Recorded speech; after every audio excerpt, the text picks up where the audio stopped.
up his own mess.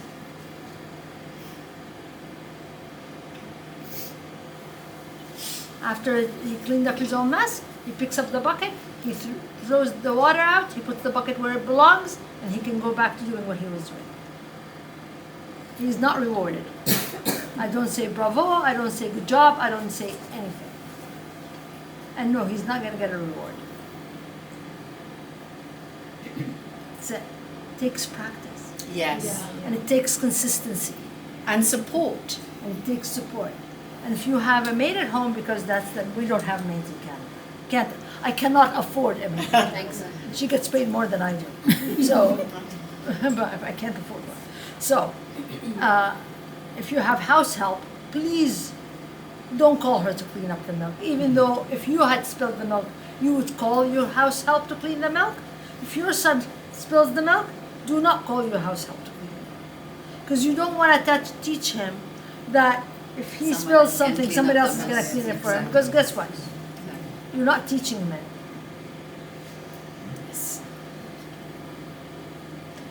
When Ali was 2, he used to smear his poo all over. You know what a nightmare that is?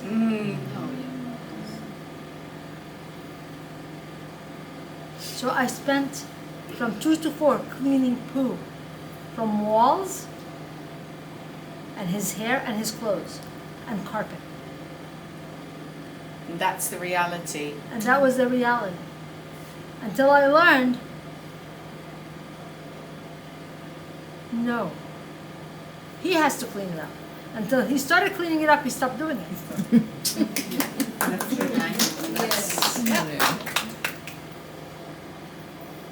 Took me 2 years to learn that one. 2 years.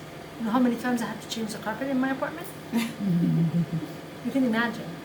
But it just shows human behavior. We work with children. One man that I was working with briefly, non-verbal, and he could be very violent, but he knew when the traffic lights were red, he knew to stop. And I said, well, if he knows he can't do that, he must know that he can't attack people, because they were deliberate attacks, when, especially if somebody said no. I said to myself, oh, then I discovered there had been violence in the house when he was small, so he'd seen how people deal. So they do absorb. They absorb, learn, but it is more of a physical learning. And teach your children chores. Set the table, pick up your plate, put it in the sink, pick up your clothes, put them in a hamper, take them to the laundry room, take the garbage out. Just like you teach your other children chores. Pick up your toys. Make your bed. Even normal children aren't taught that nowadays in society, because there's always a reason. So I think they have a lot of that's luxury. part of the society. Same. We have no time. Exactly. I don't have time for this now. I don't have to. So that's why I'm always saying, take a step back, breathe, and just slow it down. Even if you have somebody doing that for your other children, for a child with a disability, and we're going to call it disability, please don't say ability, whatever. Call it what it is. Okay? They're not special needs, because we all have special needs. I have glaucoma. I have a special need. It's not special needs. It's a disability. Autism is a disability. We're going to call it what it is, and we're proud of it. There's nothing wrong with it. You need to set the expectations. Why? Because society is not forgiving. They have to face the society. Yes. And to be accepted in society, they need to show that they are able to do things for themselves. Make them stronger. That's a way of protecting them. Right? Yes. So, do set the expectations from young. The sooner you set the expectation, the better you will help them. The sooner you put them in an inclusive environment, the sooner they will adapt. In a playground, let them play with others. They're going to be bullied. Yes, it's fine. It'll help them to grow a thick skin. Yes. Don't rush to go and defend them in front of their friends. Let them defend themselves. But Even if they're nonverbal. My son has 50 words in his repertoire. But he enjoys life. Christine can tell you.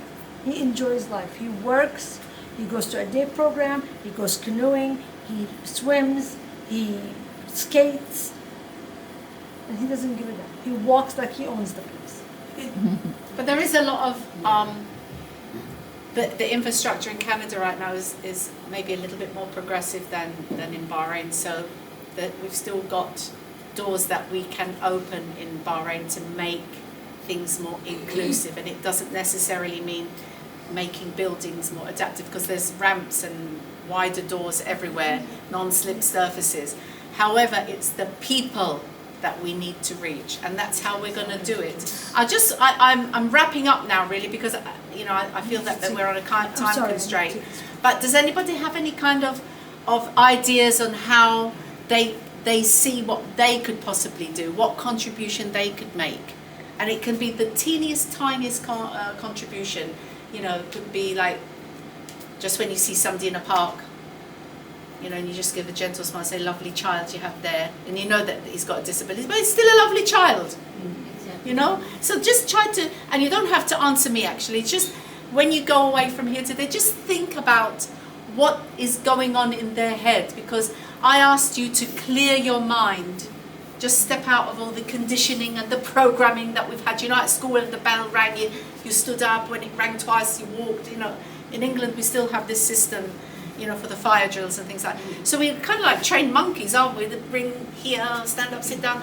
But step out of that programming for a second and just try to see all of the anguish and the emotions that they go from hour to hour to hour. So they're in fight-flight mode most of the time. So we don't want to add to that. We want to decrease any way possible so they can start enjoying the journey. That's really the only thing we can do. So just, in my closing today, I just want you to really consider what they go through and how you can help. Because you're going through your own stuff, aren't you? We all are, Everybody's got emergencies. You get a call from home. My daughter will ring me up with some emergency, but probably because she can't find something and she's lost a sock. She's a teenager, so. But for her, it's a real drama. So we have to understand and be calm, not get caught up in the storm with everybody. Otherwise, you can.